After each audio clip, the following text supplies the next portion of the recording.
Thanks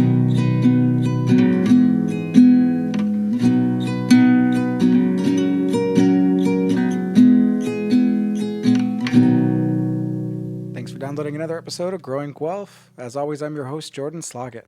This week on the podcast, I sat down with Lynn Broughton of Taste Detours. Lynn takes people on exploratory journeys of downtown Guelph, learning all about the history of the city, the history of the places that they eat, and overall just taking culinary tours to entirely new heights. I really enjoyed this conversation with Lynn. She has a wealth of knowledge about downtown Guelph and how it's changed and how it stayed the same. And I think if you're a fan of Guelph, you'll enjoy this conversation too. Stay tuned for my conversation with Lynn, happening right now.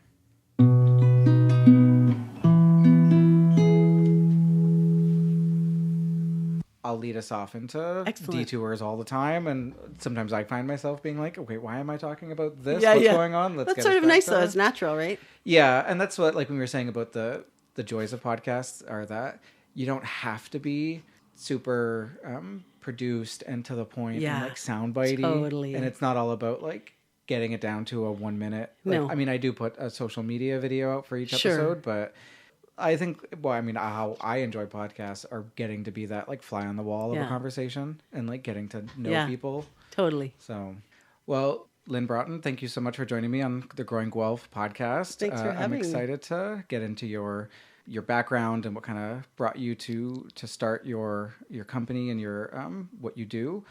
But before we kind of jump into that, how did you first come to call Guelph home? And what do you remember about your early impressions of the city? Yeah, that's such a good question. I came here straight out of high school in 1984. So there you go. Just aged myself. I'm 60 this year. I just turned 60. And happy birthday. Thank you. Big year for a lot of us. There's actually a lot of 1965ers in this town. Oh, yeah. Or my friends anyway. And so I came out of high school, and it was the only school I applied to. And my sister had come here 2 years prior, and I used to come visit her when I was still in high school. That's fun. So that was the only school that you had in mind? It was the only one. I was like, I love it. Great little town, coming. And so I did.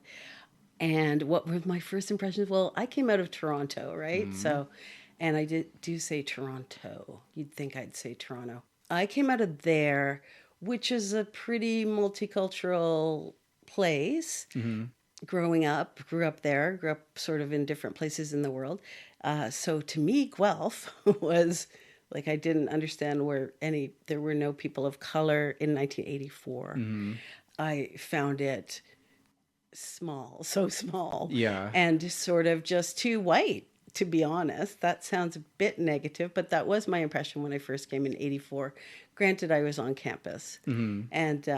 And I did move off campus, in second year and onward. But my first impressions were I sort of loved its smallness and its quaintness, but I also found it almost too small, like stranglingly so. Is that even a word? That's an interesting perspective, that city people. Like, so I grew up in Niagara Falls, which is like, in some ways feels like a big city because there's a lot happening, but it's like a city when I was growing up was like 70,000 people or something. So it's probably smaller than Guelph. But people bring like their perspective of what home was for them to Guelph. Like I remember that when I was in first year, also at the University of Guelph, where depending on where someone was from, the way they thought about downtown Guelph was either like, that place frightens me, and it's like the scary downtown, or they were like, it's, downtown Farmsville. Yeah, exactly. Like, and they grew up in Toronto, and they were like, nothing about downtown Guelph frightens them. I think it was that lack of diversity for me that really is what I'm trying to say. It sounds so negative. I mean, geez, I don't want to sound so negative about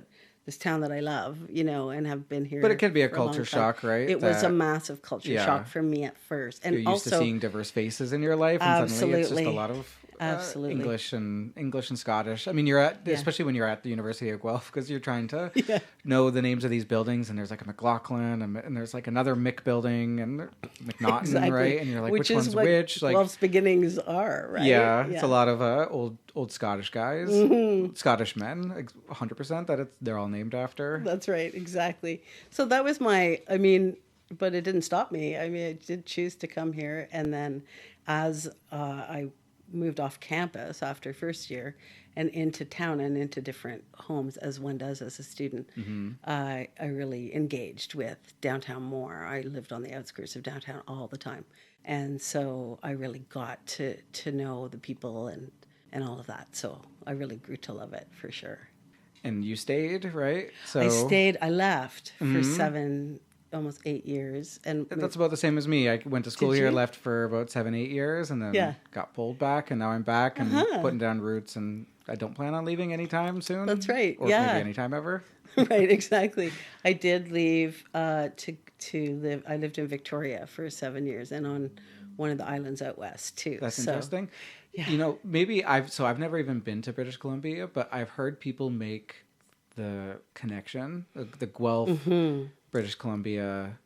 There's something about, I don't know if it's like the crunchy hippie vibes or the like. I know there was a little something. Bit of granola hippie, some people kind of call it. Absolutely. And there's something there, right? There's absolutely something like BC folk sort of thing. Victoria was a much bigger city than Guelph is, but there was something that those two towns reminded. I used to come home meaning Guelph, every year to visit friends or family, and I would always be like, oh yeah, I could live here again.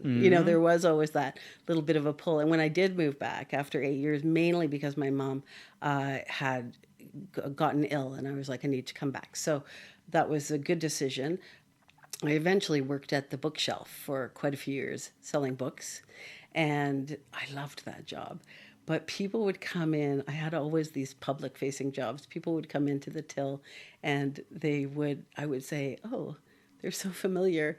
Did I know you before I left for out west, or did you come from out west to Guelph? Because there was a lot of movement, it felt like, back and forth from BC to Guelph. So I'd endlessly be confused about how I knew people and how they were familiar to me, That a side tangent, but I definitely need to speak to someone at the bookshelf. Yes. Because I mean, I've known about them, and I feel like they're a real like institution of totally a bringing hub. all the of the obviously the written word, and then like the cinema and what they're able to do there, and they do events with authors, and brilliant organization. Now I may get this wrong, so don't quote me or fix it in post. 51 years old, I think, or more. Oh, wow. As an independent bookstore, which is just a phenomenal reality in and of itself, that they can be that. They always had the cinema too. And I just think they've always been a real hub of downtown because of all that they offer.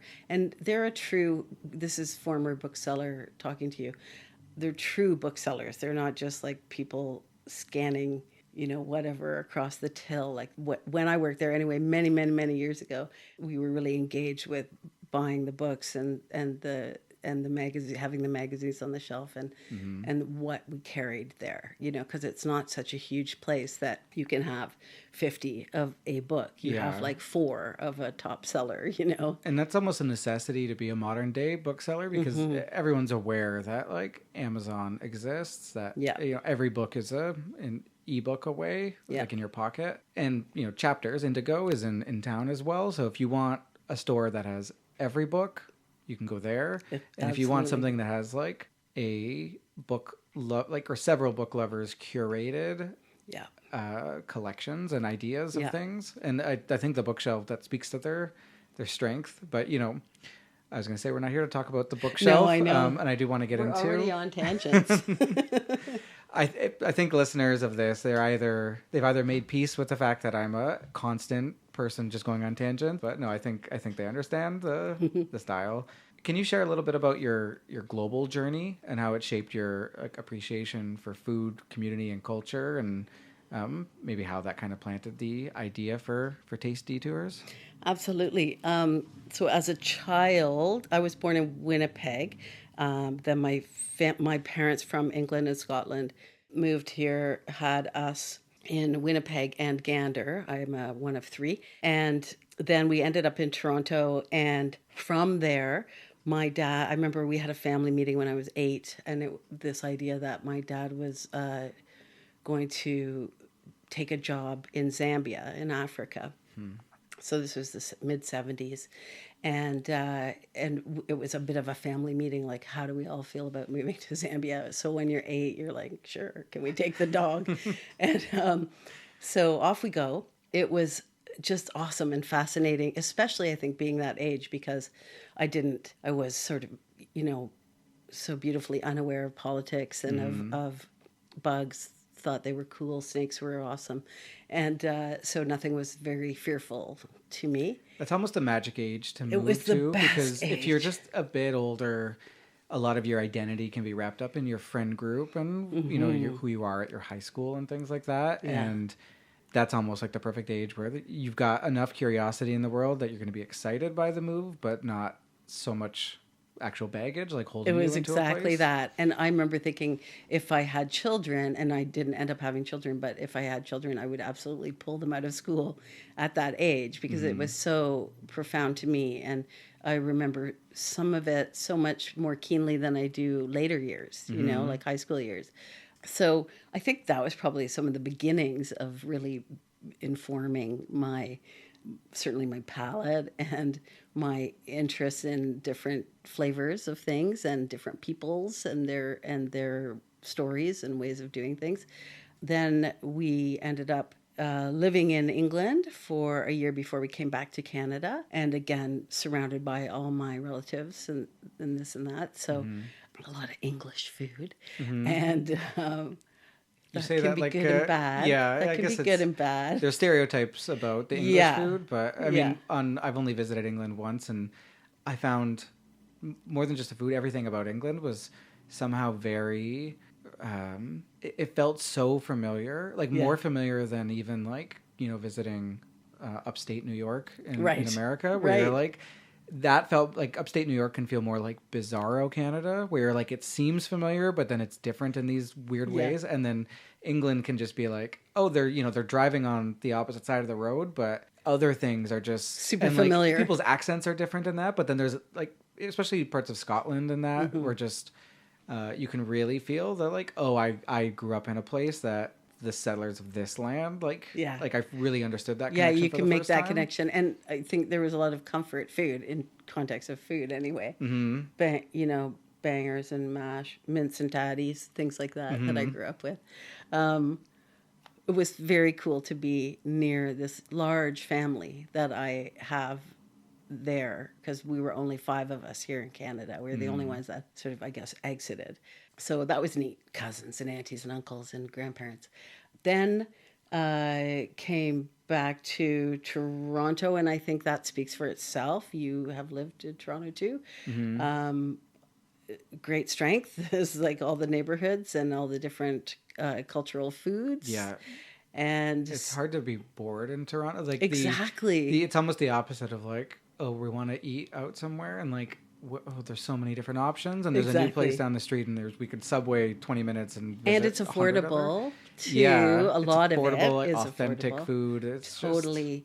And I mean, I just adored that. And I think why I got to experience a lot of that was because I was the child of immigrants who really embraced, like, here we are in Canada, let's go do things. So there was no Saturday morning cartoons for us. There was like St. Lawrence Market, Kensington Market, and just trying different things, right? That's cool. So you weren't. Yeah. I guess the stereotype for kids now is that they just want like chicken fingers and fries, and Yeah, that's what makes them no. happy. You were happy to I explore think everything. I was. I mean, you'd have to ask my dad. My mom's long gone, but you'd have to ask my dad if I was fussy or not. I might have been, but I do remember things like sticking out to me, like certain foods sticking out to me, and in Africa too. Like just the best ice cream I ever had in my life was on top of a mountain in Malawi, and I still remember it keenly. So I mean, what they say, smell and taste, those kind of memories really stick with you, right? Yeah. So that's what I felt like about my growing up in Toronto on and off. And then I came here. So then, West Coast, I mean, it's still Canada, but a lot more seafood and things like that too. But just sort of realizing that there's so many people that influence like what you're eating and the geography that goes with it, like the spices and things that grow there, like that inform the food that they're making. It's so excellent to sort of break that down and realize that when you're eating something yourself. Yeah, I mean, food is, it's almost like the number one cultural connector. Totally. For so many, like and it's universal in a way that, stories and language and that can be, you can feel isolated because you kind of require knowledge of a culture and you require knowledge of language to get into it. But someone just saying like, hey, try this drink, try this food. And it's, as long as it's like accessible in terms of you're able to consume it like without it harming you, then, anyone, it's so open in Absolutely. that way. And it's such a, like, as you said, a connector. I mean, we all eat all over the world. We all eat. And so the act of sort of like eating someone else's food or eating together, breaking bread together is such a profound thing, I think. Yeah. Obviously, I think that because I made a whole business about it. Well, I guess speaking of that business, maybe, can you explain to our listeners who don't know what is Taste Detours? Taste Detours are basically started out as walking food tours, food and drink tours. I now have added on, so some are not only walking, but I started in downtown Guelph with a tour in 2015 with this company that my friend Stacy and I came up with the name Taste Detours, which we thought was genius because when you say it fast, it sounds like tasty. And I had gone to Chicago to sort of study about how to run a food tour business. So there's really, going back to the beginnings, there's some good nuts and bolts to learn about how to run this business and sort of things that you insert into each tour that hopefully are unseen in a way. It makes the whole thing a seamless experience for people. So basically, I would take a group of people on a set time and day around to maybe, it depends on what we're doing, 5 to 8 different places. Some of them would be sit down and stay a little longer and have a beverage. Some are little in and out sort of stops. On my one tour in Guelph, one of my tours to the core, which was my original tour, we now go to the market too. So we're really trying different things in the market before we even venture out and hit the streets.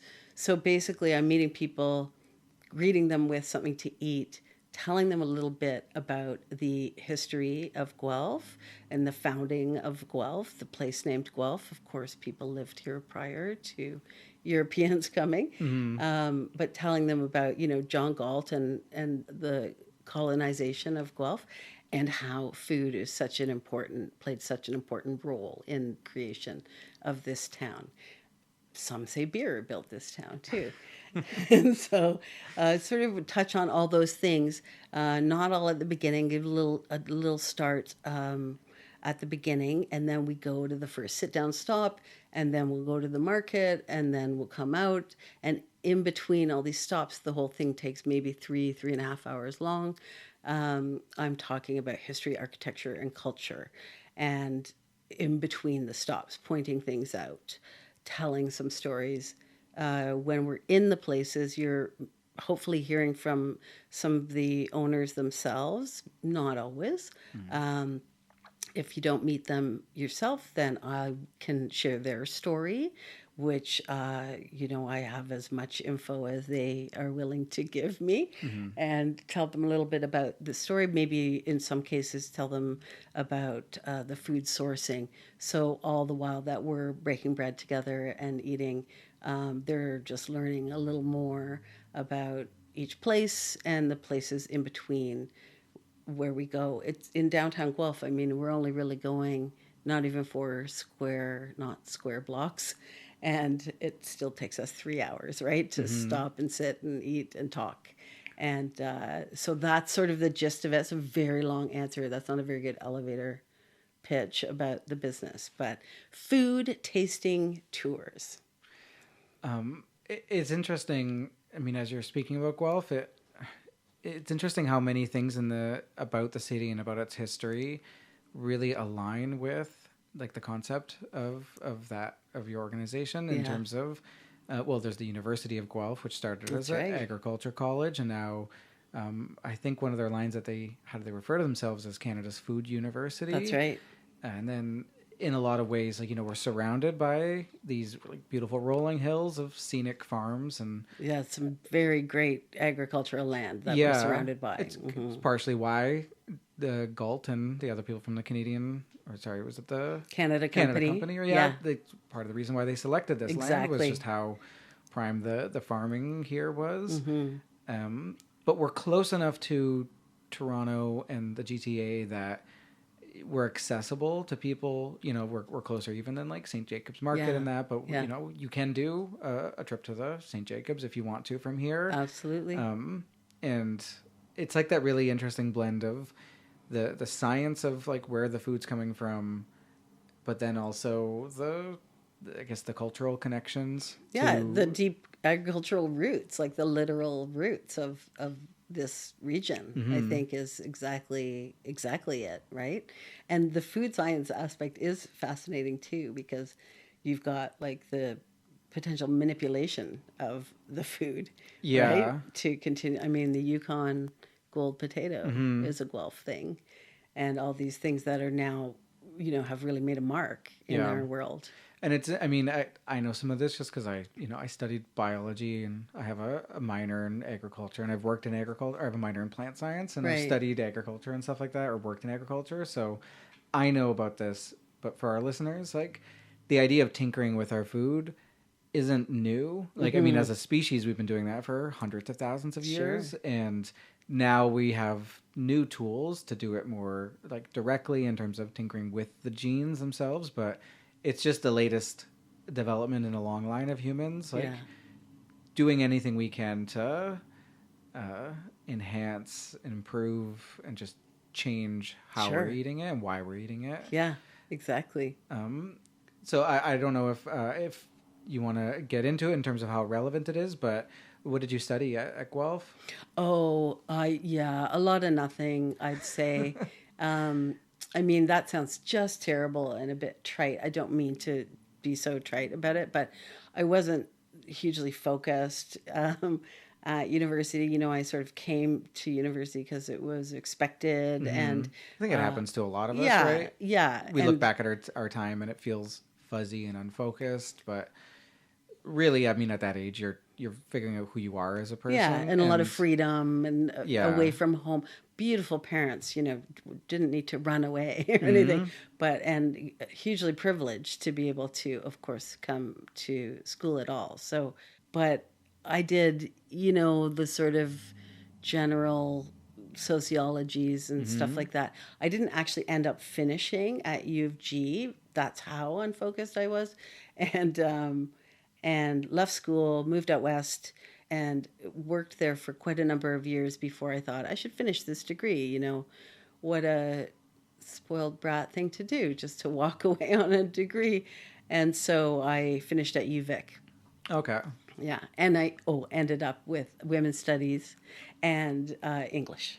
That's cool. Even like you said, the unfocused sociology classes can still be like extremely informative. Absolutely. And just the time spent too. It is very privileged to be on campus, really, because you're hanging out. It's a lot of fun, but you're also, you're hanging out and hopefully you're having these great conversations with people and learning things all the time. So I do feel like I had that real quote unquote liberal education, Yeah. And I know there's different schools of thoughts about like education, and some people sort of see it as just a means to an end to acquire skills to get employment.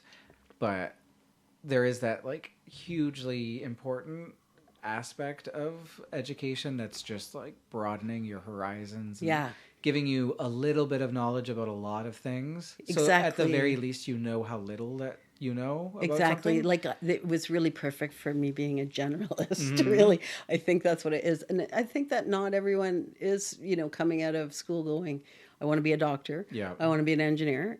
I am from a family of engineers, so I mean, a lot of our engineers and stuff could also benefit from, and yes, do probably benefit from, a wider exposure to just more things, because all of that's going to inform your career, and so much of a career and how you navigate things isn't just the regurgitation of the technical knowledge you learn in school. It's just like, the things you've learned about, and the humbling experience of, like I said, just getting an idea of how big the world is. absolutely. And I'm so grateful that I was able to, with the support of my family, get any sort of education, post-secondary education. But to be quite honest, anything I've ever done has been led by the thing I did before, really.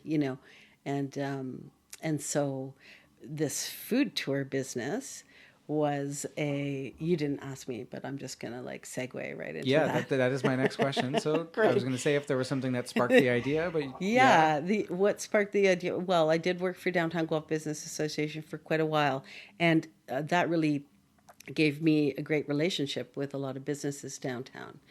Certainly, I mean, I was there long enough and I put on events, so I did all the communications, all the events, marketing. Sort of, I was the only one at the time there. Now it's become a more organized organization, I would say. But at the time, I sort of did a lot of different things, and that necessitated me having a great relationship with a lot of the businesses. It was just me that went and talked to them about things, or me that went and convinced them to do this event called Dig In Downtown, like a food event with me, or put on art on the street, whatever, that kind of thing. Really engaging with them. Because I really believed in positioning downtown Guelph as a bit of a tourist destination when I worked there, right? So to draw everyone down. So this relationship that I made with an awful lot of businesses, and then when I stopped working there, a couple of years went by, and my good friend Stacy, who I mentioned before, she works in tourism at the city, and she said, Lynn, I'm at a concert. She was blowing up my phone.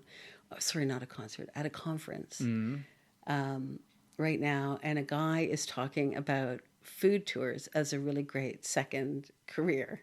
So I laughed at that because I've had 95 careers, I feel like. But so she's really saying everything about this is exactly you, right? And so I looked into it. Next thing you know, both she and I are going to Chicago to do a course on how to run food tours. And it was really great. As I alluded to earlier, it was some good nuts and bolts to understand how to do this kind of thing. I always knew I'd have to adapt it to our smaller town than Chicago. Great food town, Chicago. A lot of people are finding out that from the show The Bear. Oh, just yeah, in terms right. Of, Chicago-based celebration of food. That's right. Yeah, it's a really good food town. And so the course was excellent. Short little course, sort of got certified, came back gung-ho about the whole thing, really, really pursued the name, building a website, going straight to these businesses. And so I had this really good fortune of having this relationship already with many of them downtown. And so pretty much I just went in there to people I considered my friends for the last decade and said, come on, do this thing with me. It'll be great for all of us, right? And give me a discount. and can you pull this off? Because I really need my partner businesses, as I refer to them, I really need them to be able to receive me and my guests and feed us sort of within a half an hour, which is not usual. But yeah, it's an interesting business proposal in that you're the facilitator of these groups and you're bringing in your education and the curation of it. Yeah. But then every stop of the tour is dependent on an entirely different business and yeah, what's going on with them today, and if they've got a rush of people and if they didn't get their food order in that they needed to. And in the right time. Yeah, it's actually, it can be almost stressful at times, especially if it starts off where people are late. It's like pretty precise timing. That's all communication, really.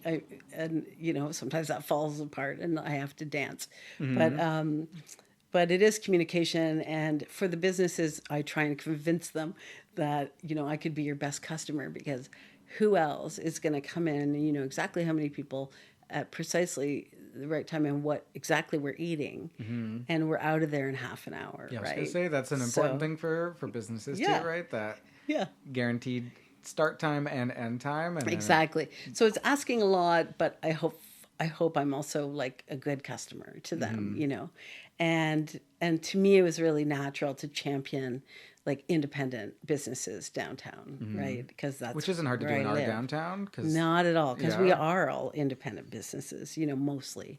Things have changed a lot since COVID. Yeah. I don't think it means we're now by any means full of non-independents, but just some of the things have changed, and it's changed for my partner businesses too. Hospitality is always slim margins, always was. Now it seems like a little tighter all the time, and food costs are going up and they have to charge more. People are spending less.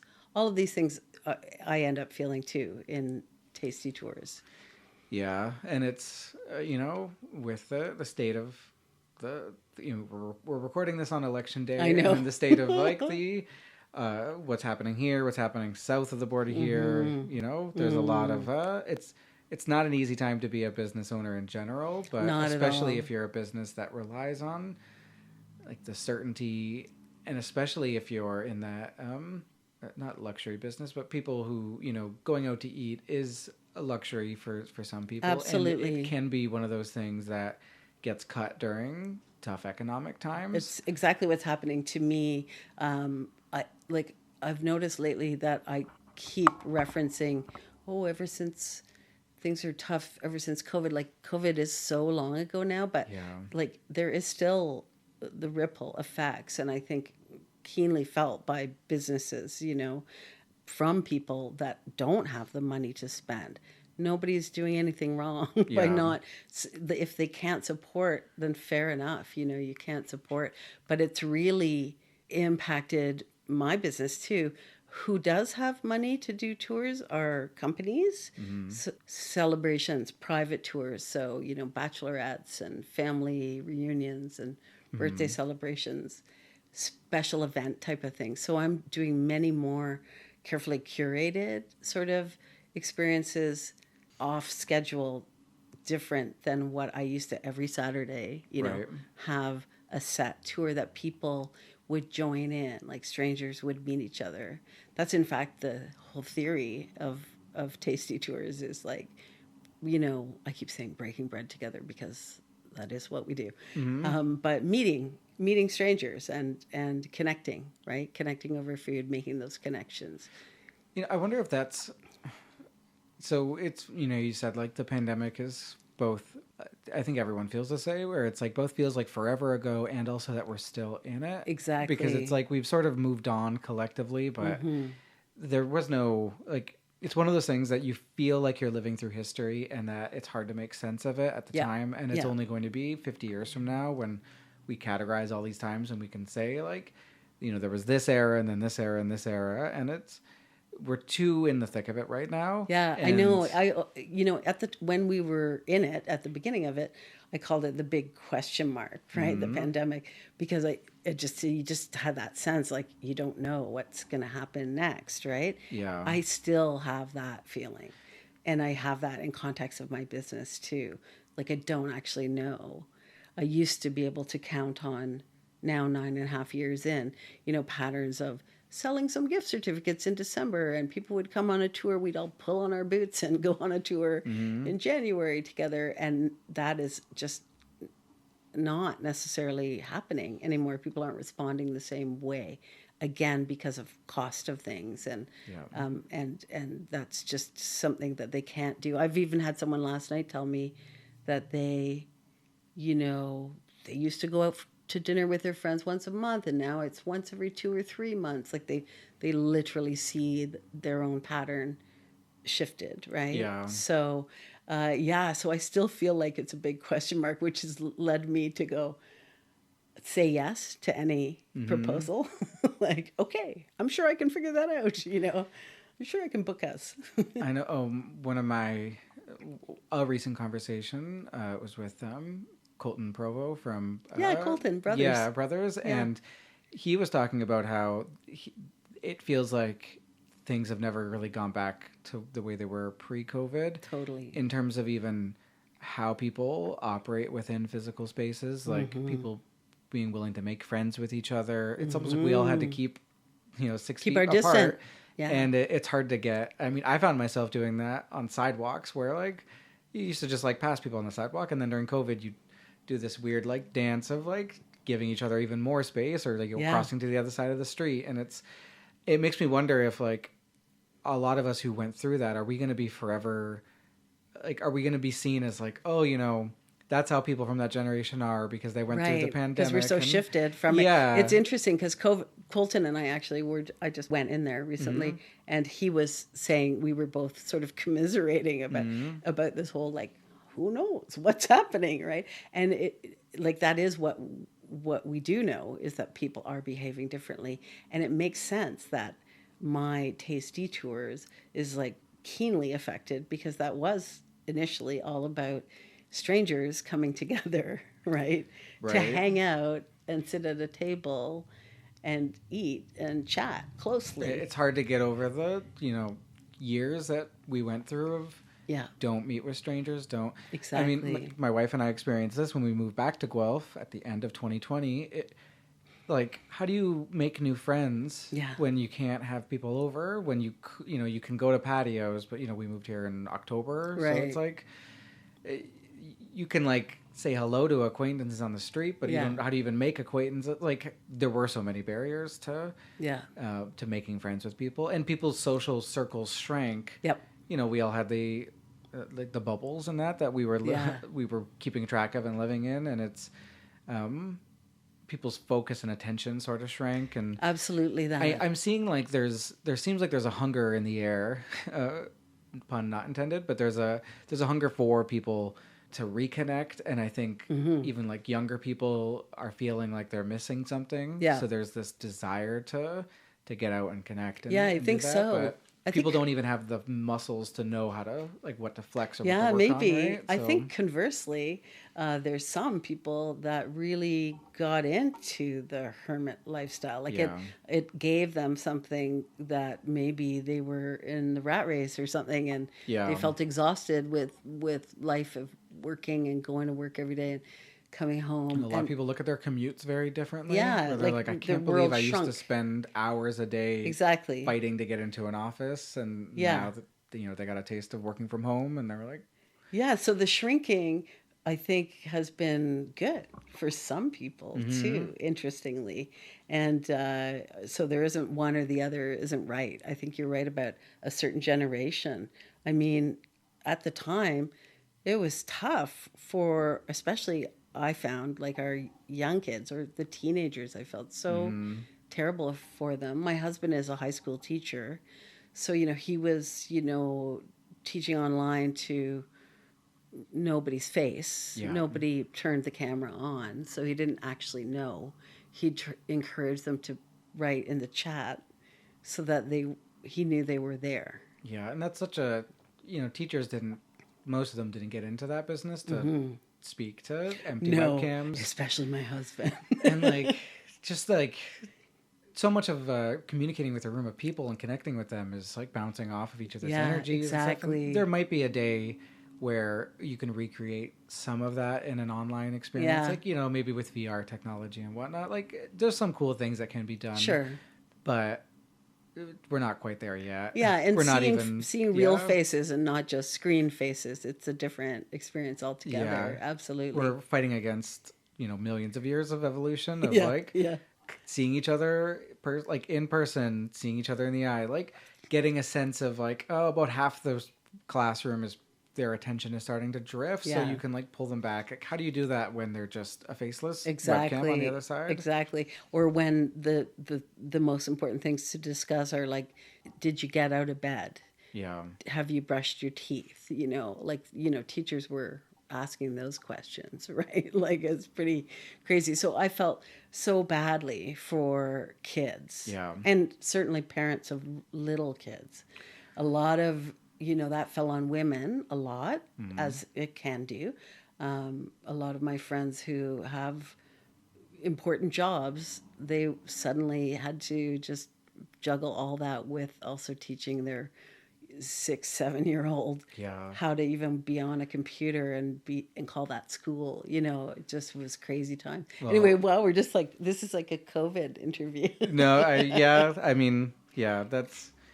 that is tricky with like the labor that falls on women, where it's like the whole 20th century and plus has been expansion of it's almost like one way to look at it is like, oh, women got so many more rights, and the right to vote, and the right to like have a bank account, and like all these things that we take for granted now. Thanks. But they also, it's like they were given more responsibility. Yes. And some men stepped up to like try to take equal household share of chores and stuff like that, but not enough did. Mm-hmm. So it was just almost like, hey, do all these extra things. Yeah.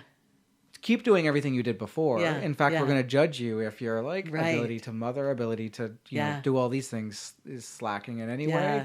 But now you're also going to be judged if you're also not like a breadwinner in the same way, and you're not doing this. Totally, huge crisis. Like, it was a really huge crisis for women of young public school age kids. I'd say almost predominantly. Yeah, because they're saying like, oh, you can watch your kids, and then like.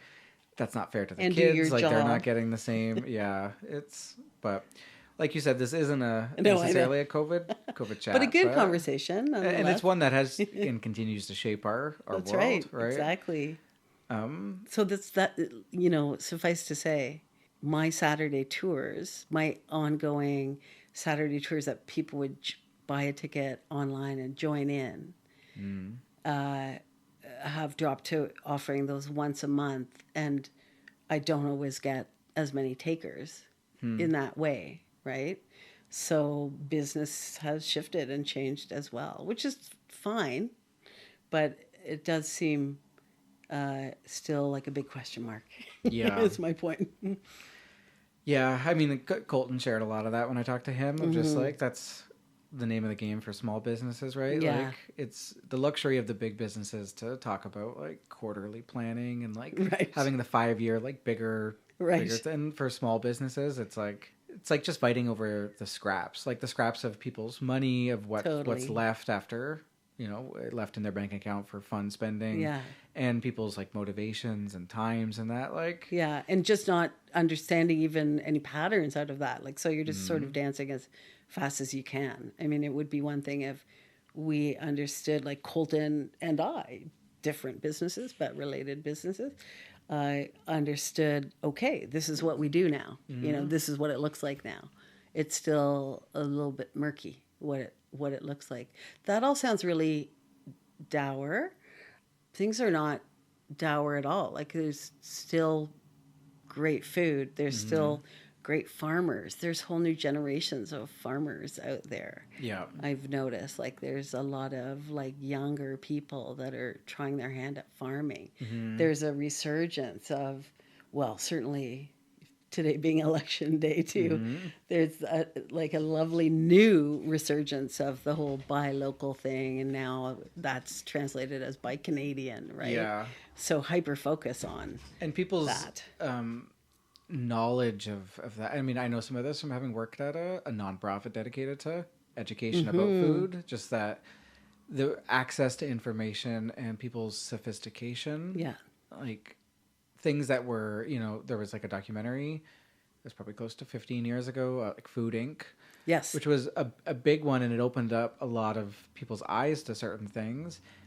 But I would almost think that the breakthroughs and there's also like controversies about documentaries like that, like anything, but it feels like a lot of that was like groundbreaking at the time, and now people just people just know those sorts of Yeah, things. yeah. They're just in the popular culture about, That's right. about food and the complicated food system Yeah. that we're in. That's right. That's right. I know it's really interesting times. Like it's changing, and there's so much good about Yeah. that shift, I think, and that sort of like look back more internally into your own neighborhood. And I used to, like in talking to, like when I still do work in the agriculture space, so working in the agriculture space, it can be tricky sometimes because you're talking to people who maybe grew up on farms and they Right. breathe work agriculture, and they can have like a us versus them mentality of Right. like the people who are anti agriculture, anti big agriculture, Right.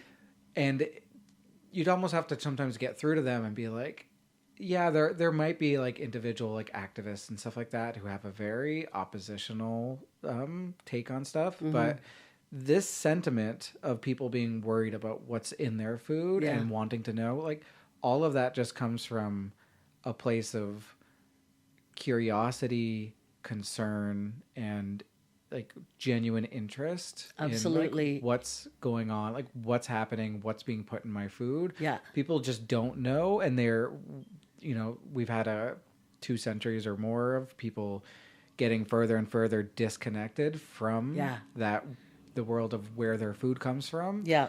That it's no wonder that like disconnection creates a ignorance, and an ignorance or just a lack of information, and then that lack of information can breed fear and anxiety. Absolutely. And then there's lots of people wanting to take advantage of that fear and anxiety and Yeah. say like, you should be scared. Buy my book to find out all the Right. ways about I've got a why you're remedy for scared. you. Well, I've got a remedy. yeah, Yeah. yeah, and there's a real resurgence too. I think of, of health, like, Yeah.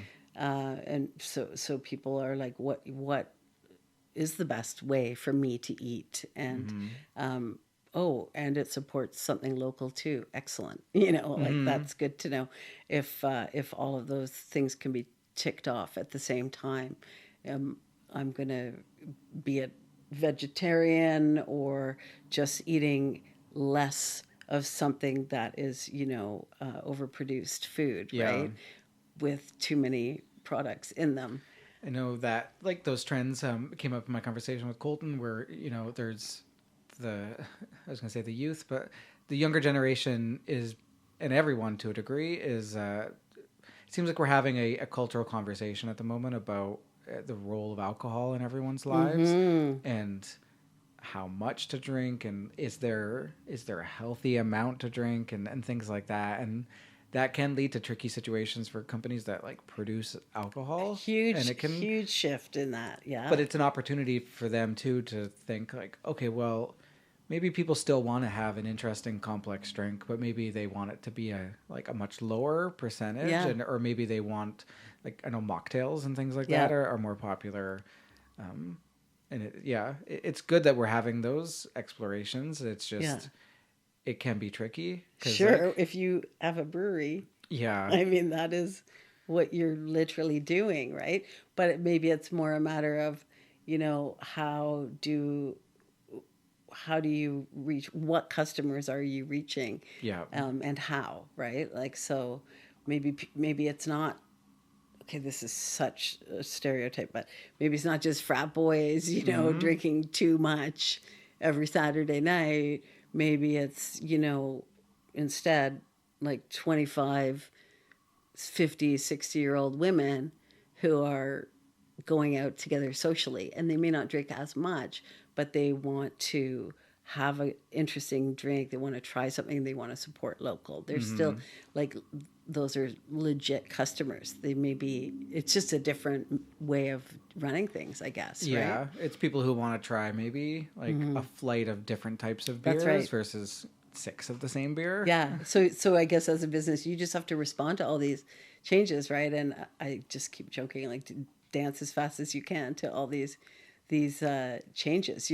I actually am offering a gin trail tour. So there's Elora Distilling Company actually initiated this, and they reached out to other gin distilleries, and Perth County, Wellington County, and Waterloo. So it's a cross-border sort of thing, because usually Taste Detours are really focused on Wellington County within this county, right? But I thought, oh, they've got this gin trail. So it's a self-guided thing to 7 now, different distilleries. And I thought, oh, I could turn that into a tour and also feed them and transport them. And sort of split up these 7 distilleries, because if we did them all in a day, it would take us 12 hours, and that's just too much too. So sort of split it in half and try that kind of thing. So again, the takers of that kind of experience are celebrations. Again, that's bachelorettes, that's some, 50-year-old birthday parties or whatever, that kind of thing. Specifically, less and less people are probably going on that kind of experience because of alcohol consumption is definitely lessening. So if you can turn that like de-emphasize the whole alcohol and make it more about these interesting flavors that are, and the gin is impacted by the terroir in the region.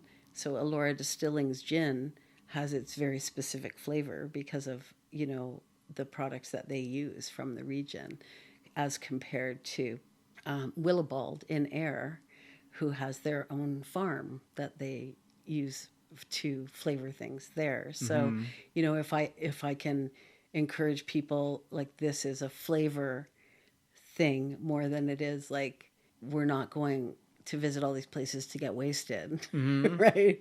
We're going to visit all these things to taste beautiful drinks. That's really interesting. And it seems almost like it's a real blending of, on one of the first episodes of this show, I talked to Jay of the jaywalking tours, and it seems like there's room in there in that space where, like, you could almost do like a historic drinking walking tour of downtown Guelph, where you stop in at the Albion and you learn about the supposed tunnels from the church, that there weren't actually full tunnels, but there were some smuggling operations that went on there, and how that tied into organized like crime in the city. And I think there is a tour like that. I think Guelph Urbex, she puts on haunted tours. Oh yeah, and I think she spun one into visiting some drinking establishments. Oh, that's cool. Too. I mean, it makes sense that I'm not the first one to great idea. That idea that like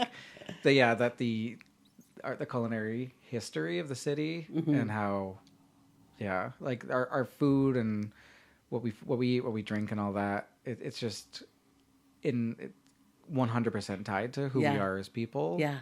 Colton's doing some interesting stuff with that. You're probably aware with of the beer bus. Well, not just a beer bus. Sorry, he's doing these educational pieces of brewing different beverages. Yeah, and it's really interesting. Global, taking these like global beverages and like blending in like the science of it, and then also like a bit of the cultural tradition of it. And then I know he's had some success where, like, if he brews brews a specific like ethnic beverage, and then how restaurants who have like serve food within that same like culinary history, that they're interested in, like, oh, can we get a batch of that, because and then they're interested because they're like, I didn't think I'd ever be able to experience this in Canada. I thought it was just something that would they'd only have it their home country. Nice. And they've always been, as I find many businesses downtown, or I'm sure throughout Guelph, I've just focused on that because of it being walking tours. But I've found everybody to be so collaborative, and I mean, they're pretty quick on their feet, obviously responding to shifts and changes too.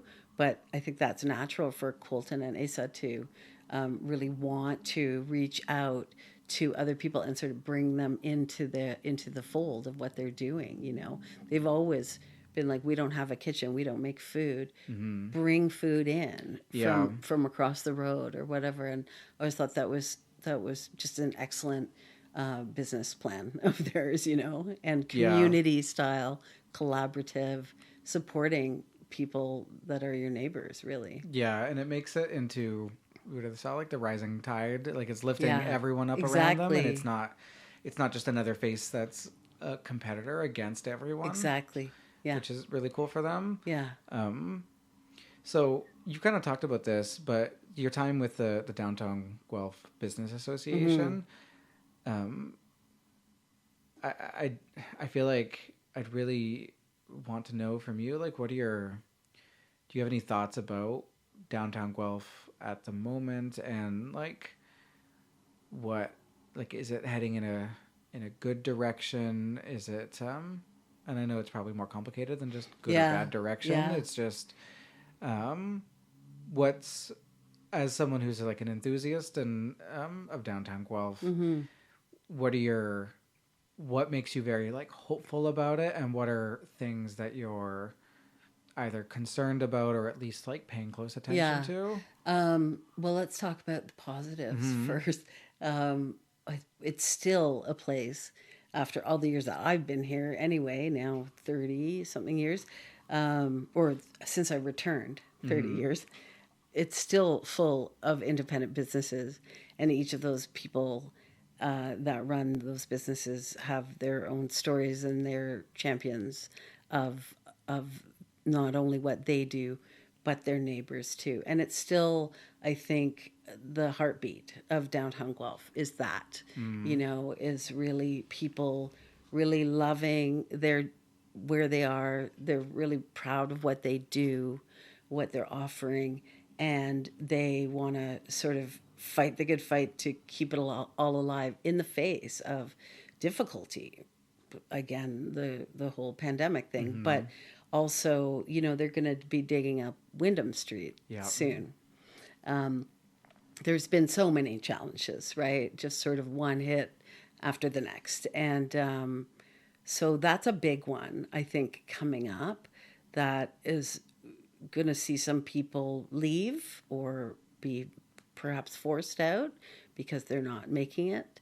I actually live, just on the outskirts of downtown. So I see the shift. Like I see how there's sort of less people. Saturday's still the best day downtown. Like you see whole families, and that relates maybe to the market or just the weekend. I'm not sure. It seems like it's healthiest day, It can be very heartening to see just how many people are willing to go downtown on a Saturday. Exactly. And like you said, the families, or a couple weeks ago there was like a big costume event happening. Yes, right. An Easter thing, I think. Yeah, that sounds right. And just like it's nice to see that. I think sometimes, and I'm guilty of this too, where you read comments online about like negative feelings about downtown, and you can think that like a lot of the city feels that way, when like no, like a lot of online negativity. Yeah, it's the just same people. It's the same people. It's the complainers, the people who are just going out and enjoying life, aren't complaining about it on the internet. Exactly. And things like the naysayers that don't actually know what's going on. And I have to tell you that when I did used to work for Downtown Guelph, which is a BIA, and I haven't for over a decade now. I haven't been in that office. But when I first got there, I think that was like 2005, I saw newspapers that they archived that complained about the lack of parking in downtown Guelph from the 1970s, right? Or whatever. And so it made me realize like, oh, there's always something, there's always a spin that's negative for sure. There's a lot of it's legitimate, It's kind of probably similar to how there's some great like resources online where if you want to see the history of people always talking about how there's a deep issue with the youth of today, like going back to the era of like Socrates, of being like the youth of today are just relying on the written word and nobody memorizes things. They don't care. They just don't care. Like, oh, okay, maybe some perspective on the negativity is just that's just small town downtown life, or city, small city downtown and life. And also people that maybe and fair enough, if you were I've had some tours with people that are old-time Guelphies, right? And they miss certain things, right, that are changed. But in my time around those downtown streets, I've seen almost every shop change too. But wasn't always a sad story. It was sort of a natural ebb and flow of business, right? Like, yeah, not all. It's easy to sometimes see change as just be like, well, now that it's different, and that's not always bad. No. It's like a forest, right? Like the biggest tree might fall down, and that might feel like a loss, but then the canopy opens up, and there's nutrients where new tree, and like you can't have old trees without new trees. No, too. exactly. So, and that was cool to sort of get that perspective really early on by looking at that newspaper article where people are complaining, and it did give me that grain of salt. I'm sure if you went back far enough, you could find people saying that there's not enough places to hitch their horse, right? Exactly that. There's too much Sleeman beer downtown. Yeah, so I mean, that's not to be too trite about like real problems, right? That are, and changes that are coming, and real challenges for people, for sure. And all of that is tied into stuff we've already discussed, like how people spend their money now, how much money people have to spend. Yeah. It's all changed. Life has changed. So businesses have to really, I got to stop saying dance, but it's the thing that comes up because I couldn't stand that word pivot. So I just say dance. So just to never forget that really downtown still is all these very cool businesses, some of which have been there a really long time. Hello Bookshelf, hello Wyndham Arts. Yeah. I'm going to forget, Atmosphere Cafe, is now 21 years old, and they're big friends of mine and important people since day one on my tour. Wellington Cakes has been around a long time also on my tour. I should stop listing things because when you do that and you leave someone out, then you're in trouble. I mean, our market has been there since day one. Yeah. Not in that physical space, but the idea of the market, hands of who's running it, and it's still going strong, and it's still it's really important, and it also invites all these, like, it's a little bit of a microcosm to me of downtown because it invites all these entrepreneurs in. I think it's a great thing that 10C is overseeing it now. Yeah, and I think as stewards of the market, I haven't talked to them yet on this podcast, but I did some volunteering with them and probably will continue to. And yeah, they're a really cool organization. Yeah, you should interview Nathan Lohr of 10C, who oversees the market. He's very passionate about it, and also even their fourth floor, the Nourish Kitchen, has incubated, I think it's something like, I'm going to get this wrong, it could be more than 14, but I think minimum 14 businesses, some of whom you're going to see at the market on Saturday too. Yep. So there's just always these great things happening that we can't only look at, it looks dead down there, or people are suffering. I don't mean there's real suffering in the world. Yes, I mean the businesses. Yeah. Like, for sure they're feeling it. Like, just go if you can, even just chat to people and just open your eyes to the fact that there's still like so much good happening downtown all the time. I know the farmers market holds a special place in my heart because I think that was my first experience as a student going to downtown, not going to a bar at nighttime. Right. Yeah. And like the first time I was kind of just recently started dating my girlfriend at the time, now wife. Yeah. And she lived on Dublin Street near downtown. I lived in like kind of the south end, like near the mall neighborhood. But then, spending time at her house and then being like, oh, let's go to the market on Saturday morning. And then I'm like walking around the downtown being like, oh, this is a pretty cool space. I didn't know there was all this, like, when you're not have your beer goggles on of just going to Frank's or wherever, Palace, downtown, Trappers, and like the usual student haunts, that it sort of, you see the downtown and you're like, oh, this is a real place. And there's people here and there's all these cool things. And it's a really thriving, like, it's maybe a little limping in some cases, but I think it is still thriving, and it's all a matter of perspective too. Like, I know my hometown of Niagara Falls has almost forever really struggled with their downtown, and for them it's such a challenge because there's all this like tourist money in the city, but then it's all directed at like these big businesses on Clifton Hill, and then like the wineries. Right. And I even like, when I talked to Colton, he talked about they originally thought that they could maybe do some sort of a distillery or like a winery style thing in the Niagara region, but then there's all these bureaucratic doors that like gates that are closed because the people that are there don't necessarily want everything to get bigger and nicer, which is not the case of our downtown, where our downtown will just benefit from new things. Like I'm excited. Absolutely. Like I know the new library is a big thing and people have issues with it, but like I think that'll be awesome. It's going to be huge. I think it's connector going of to be the community, like Absolutely. the community, and very cool. Yeah, and it will, in and of itself, like support everything surrounding it, right? And so that's the kind of injection of like, it's almost, it just sounds so Pollyanna, but the injection of hope in a way, right? That will like literally directly impact the bookshelf or Wyndham Art Supplies. And I know like while the streets are torn up and everything, like that will be very challenging, but it's also like you can't have a nice new shiny downtown if you don't go through some of those. Absolutely. We also have like over 100-year-old pipes that are crumbling. Like this is just the pain that you have to go through, and no year is going to be good for this to happen for the businesses, right? Like if it happened 10 years ago, it would have hurt those businesses too. When they built City Hall in, I'm going to forget, 2006 to 2011 or so, it took about 6 years, I think, to build on Carden Street, new City Hall.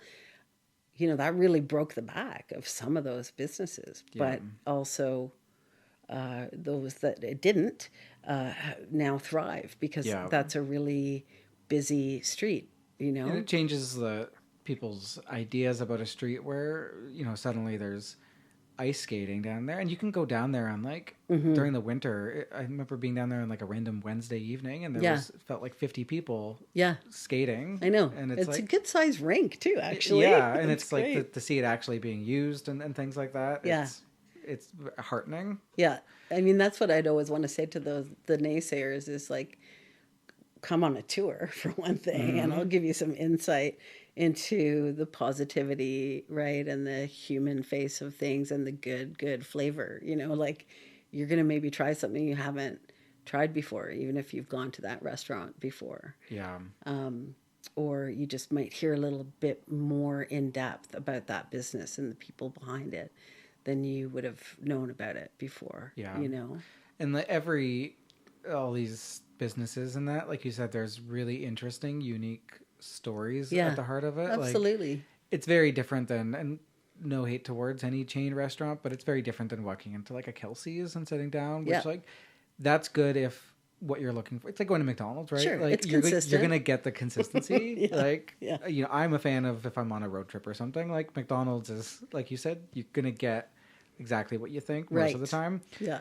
But you're maybe not going to have that same connection to the story of the people that came together to build a unique space. Absolutely. And kind of pour everything that they have into Absolutely. Like, Mijida's story. I'm not going to tell these stories because, we'll run out of time. But just know that, Mijida's story is maybe a little deeper than what you just see on the menu, or even on their website. Like, or the fact that Atmosphere Cafe, my friend Nicole, who started that 21 years ago now, she was like in her young 20s and she'd never had restaurant experience. And like, she's just done this and now is a really established, awesome, popular restaurant downtown with gorgeous food. So, yeah, I mean, everybody's in there. Like, this is what strikes me about Guelph is a lot of people are not unlike me who came to school, or you, who came to school. Maybe we left for a minute, you and I did, but they stuck around or came back and have influenced and flavored very much what this town is, right? And the whole pulse of the town.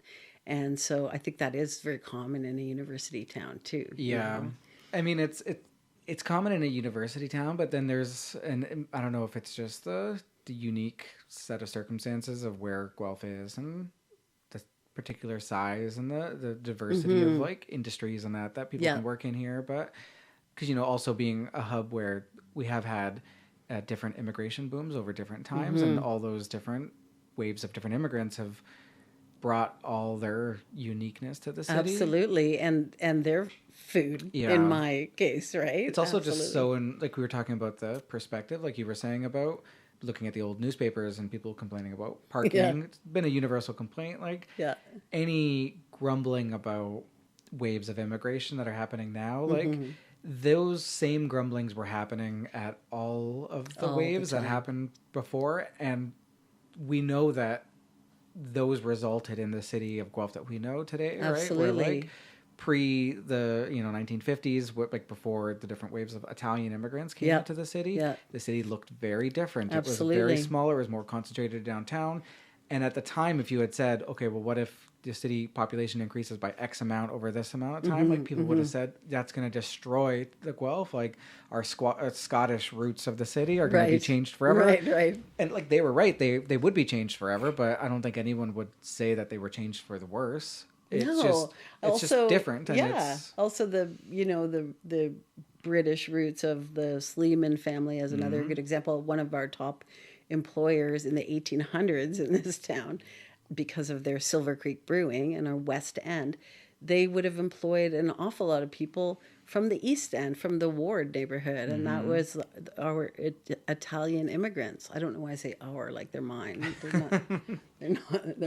They're not mine, but I hope you get what I mean. Yeah. That once again, it's all these people that the shifts and change. They're the ones that are contributing to the new reality of things, and then together we all contribute. Yeah, and it's only in hindsight that the history becomes the nice little neat book of the shelf of the library, where it's like the history of Guelph, and it all seems like such a nice little story, but what you're maybe not seeing, or maybe you are in some of the better history books, is that like people were always feeling uncertain in the moment, that things always felt like, oh, like, is this going to be okay? Like down to the colonizers that came here and disrupted life for indigenous people that lived here, right? Exactly. Like, things have always felt like the present is tumultuous and uncertain. Yeah. And we continue to pull forward and keep work on together. keeping on. And and like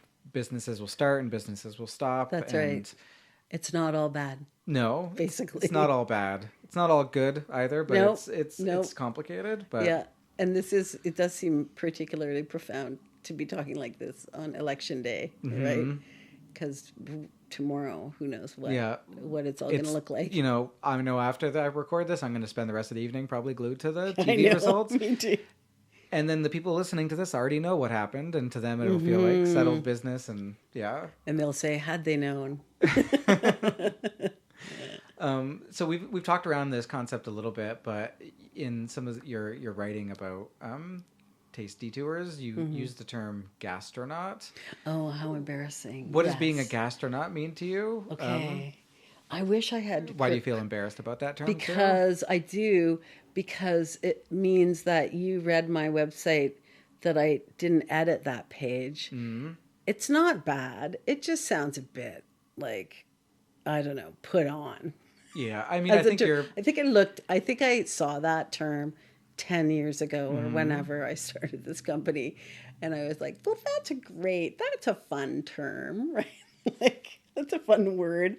I do like words, but just, an explorer. Like, that's the whole concept of Taste Detours, is like, my tagline is we feed curiosity, right? And so all about exploration and opening doors for people and things like that. So I think that was what was behind that. You're totally going to make me go home right now and change that, because I think it just sounds so put on. Yeah, well... So sorry about my I don't answer. think you should apologize. I think it makes sense that, I mean, like anything, it's the buzz terms of today, the cool, trendy words and fashion of today are by definition going to be seen as sort of like trite and cringy, just like a few years out, right? Exactly. And that's just how things, like, I'm sure when you used that term, it was fun, and it felt like it didn't feel like it had been overused. It felt fresh. Yeah, it felt sort of fresh, and maybe because I do I am a bit of a word nerd. I do like words, and so probably that's where I was at in that moment. But it's sort of even like food tourism itself. I've seen this evolve in my almost 10 years of this business. Like Culinary Tourism Alliance, which is an organization, an awesome organization. They're still called that because it is apt, but they said, oh, let's just start saying food tours and not culinary tours. Like, let's just get to the meat of it, Sorry for the pun there. Of it is food tourism. Let's not be so fancy by saying culinary. People have poo-pooed the term foodie. Actually, I find foodie a bit cringy myself. Like to say I'm a foodie. I don't know why. That's just being a snob, I think, me to find that cringy. But, like words come and go. Yeah. It's like Kenny's, like, things are cool when they, like, the first time you heard the word foodie, and then the, like, 10th time that a big corporation is advertising at you and using the term, then it's like, okay. Well, I know, enough. Yeah. Like I would maybe have in 2015 when I started this company, I probably would have in my marketing, or my social media said foodie a lot, or even it might have been a hashtag, or something. But now I sort of stay away from it. That's just my own personal take. It's not necessarily relevant to anything. And part of that's you're striving for authenticity. Absolutely. Like that's always changing, right? Always. Like I said, today's authenticity is tomorrow's, like, corporations being like, oh, okay, that's what we need to replicate. And then they do it. And then that becomes the mainstream. And then the cool counterculture, or even just, the tastemakers and all things like that, they pivot to something new. Absolutely. Anything that's overused just becomes too much, right? For anyone. And you're right. I think about the authenticity, like it seems to take away from that, or not even authenticity, uniqueness, right? Like, so I don't want to sound like everyone else. I want to offer a product or an experience that is very real and very authentic, and not just a cookie cutter thing that you could do in every city in the world. It's specific to this place. It's specific to the food in this place and the people. Yeah. It certainly puts a real challenge to you in that, like, it feels like, I know, like, people talked about millennials as wanting, like, we apparently craved experiences and not things.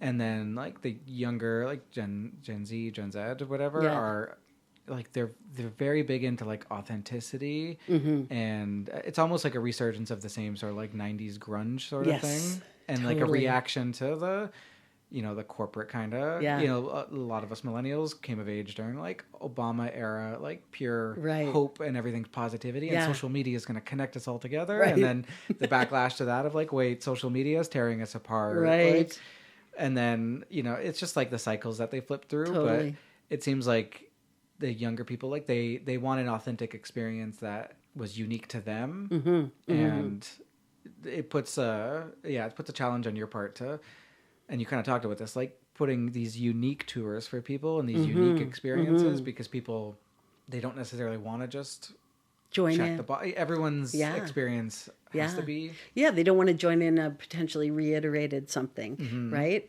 Whereas that may appeal to lots of people, and that's great, good. But that is something that I am doing more, and I really want to impress upon the listeners here that pretty much if you say, I've got a family celebration, or my friend's turning 30, or my friends are turning 70, whatever, there's going to be 10 of us, there's going to be 20 of us, there's going to be 50 of us. I did a tour with 50 people. I use my outside voice for that one. But that I just always say to people, like, I can probably figure out something for us to do, without sounding too desperate, like, I really can. I can try to work with, now that almost 10 years has gone by, I have made a lot of connections with people throughout the county and in Laura too, and as well as Guelph, and I can figure out a really great experience for your group. And if that's a corporate thing, then if it's like a team builder, or so many people are working remotely, so maybe it's a great idea to meet in person, and hang out in person. So moving away from those reiterated tours, which are quite lovely, and I wouldn't say easy for me, nothing easy, and I don't want it to be easy because every group is different. But definitely I can put that work into creating something really nice for your group. It's possible. What's something that you think like longtime Guelphites might see differently after going on one of your tours? Well, I think I alluded to it before, that they may have gone to all the places that I take them to, if they are Guelphites going on the tour, locals, but they maybe didn't have that bite of something before or know the story behind that bite. So I think that there's always something to be learned. Certainly, if you look at my reviews and my conversations with people that I have after the tour, I often start meeting people and I launch into some sort of history of Guelph, shove food in their face and then tell them about John Galt. Often people are like cocking their heads to one side, like, what is this going to be my next 3 hours, right? And by the end, we're oftentimes becoming hugging sort of friends, right? Because we really like had a good time together. We've celebrated. The emphasis of all of this is the celebration of everything. And so many people have told me or have written in reviews that they heard stories that they never knew about the town that they lived in, be some of those little tales that I tell in between stops or the places that I'm taking them to. So that's very cool. Yeah, I think it's really good that way. I think that I don't think I've ever had, people have to want to do this kind of thing. It's maybe not for everyone, but I don't think I've had anyone leave unhappy, or not feeling like it was worth their while, worth their time and money. And it must speak to your skills as a tour guide, because like you were saying, so much of it is you uniquely connecting to the group. Yeah. And then you're the bridge between what they're interested in, what motivates them, into the wealth of information that you have.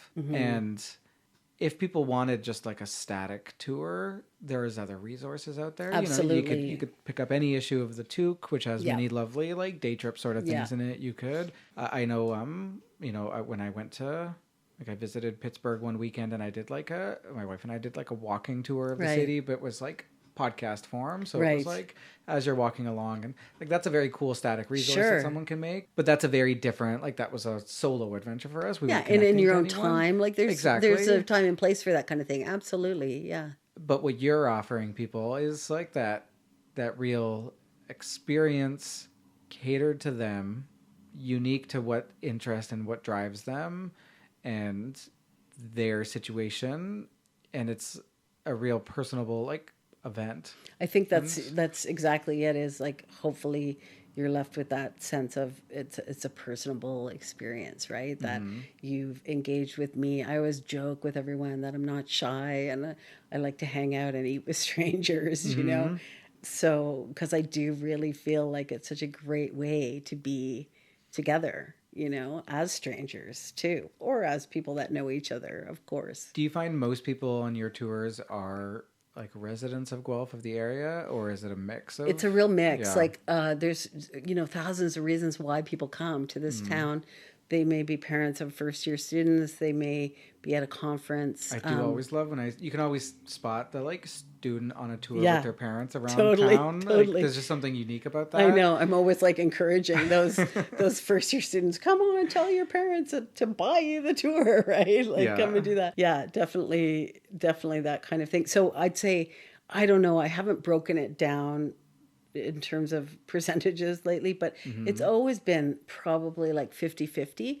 Often maybe locals having family visit. So it's an excuse to do something with their visitor or family member that they might not have done on their own, but they're coming along for this, and then they're really enjoying themselves and they're having fun too, and learning something. It's great. So what's next for Taste Detours? Any new flavors, places, project? Well, I did allude to this gin trail tour that I'm offering. Yeah. Which is a whole. We got to plan that 2 weeks out minimum. Rent the red car, to drive us around, all of that. And so that's not just specific to Guelph, but I have a tour also called Little Bites. It's an evening tour. It's a bit of I joke that it's a bit of a booze forward, but it's not. It's just 3 stops instead of more stops. And we linger a bit longer at each of those stops and have a drink at each. So just a different time of day. And then I have thought lately about, because I've had to put my prices up to reflect the prices that I pay, because I, of course, pay my partner businesses, and people don't have as much money. I've been thinking lately, like, perhaps I need to put together a tour that's shorter, a little cheap and cheerful sort of Saturday tour or something. I have yet to figure out what that looks like, but basically purely to drop the price of an experience so that it isn't prohibitive to so many people to come. Like maybe I could do a $50 tour in just less time. Maybe we're not sitting down and having the drinks. Like maybe we're just popping in and out of places, So I'm looking at that. I used to offer picnics. I sort of still have that on my website. I don't know if people are as interested, but that's a fun thing to do. If it's like a tour in a basket, and I'll give you all the information about the different foods that you're eating. That's fun. In a basket. That was a response to COVID too, right. Actually. Just, you don't need anything, but you might want to put it on the back of your bike, a little picnic basket. It's got all the cutlery, all the food, all the everything you need, and then you hand it back to me later, that kind of thing. That's cool. Yeah, it's fun. That's an example of how, like, a crisis like COVID can create new and I think we're going to see a lot of that, like with the whatever shakes out with this election and with the whole tariff situation and that like, yes, there will be strife and bad times, but it's also that chaos is like such a force for invention and impetus and for that. Yeah, it really was. It was for me, and those picnics were a direct response to that. It was sort of like as we were opening up a little bit, but not quite safe yet. I thought, okay, I can. It was really terrible margins for me, though, I have to say, because I'm running around buying all these things to put in a basket, and you can only charge so much for, any experience like that. But I loved it in theory, and I still would do it in theory. And so it was sort of like, here's your tour. You can still get all the information, maybe not as personable with me coming along with you, but I will drop it off, explain what's in it, and back away, sort of thing. And then you enjoy it in your own time, right? So that may appeal to a lot of people as well. So I do have that as well. And again, really emphasizing those not set things, those things that, by all means, like, go to my website, tastedetours.ca, call me up, write to me, and pitch an idea with me, and we can figure something out together, Well, I think that's a great call to action to end things on. So you just said your website. Yes, tastedetours.ca. There'll be a link in the show notes there. You're also on social media. Yeah, I am. I'm noticing I'm getting worse at that. I don't know if that's because I started it too early and now I'm burning out from it. Anyway, you can't that's a lesson to end on as well. Like, don't forego your social media. That's also an example of like a sole proprietor who does every piece of the business, right? It's so hard. And it's not only dedicate your time to social media, but like figure out every new platform, and there's a new one every 2 months. I know. And I really, it probably has a bit to do with like my age and interest too, but I am on Instagram and therefore Facebook too. I dropped off of Twitter a while ago. But yeah, you can find me on socials at Taste Detours. Well, thanks so much for joining me today. Thank you. What a good talk. I love how we went on all these tangents, which we talked about at the beginning. Yeah, I said we'd do it, but it feels natural along the way, doesn't it? Felt supernatural. I love it. I love it. And so hopefully there's things to be learned that I didn't cover. If you do check out my website, it should be Gastronaut should be taken off there soon. And but for the most part, you might learn a little bit more about me too, even beyond this conversation today. Awesome. Thanks so much, Lynn. Thank you, Jordan. Great to meet you. You too. Thanks for listening to Growing Guelph. It's Jordan Sloggett. Be sure to subscribe to us on social media, on your favorite podcast app, and if you have a recommendation for a future guest you'd like me to speak to, you can reach out to me at growingguelph@gmail.com.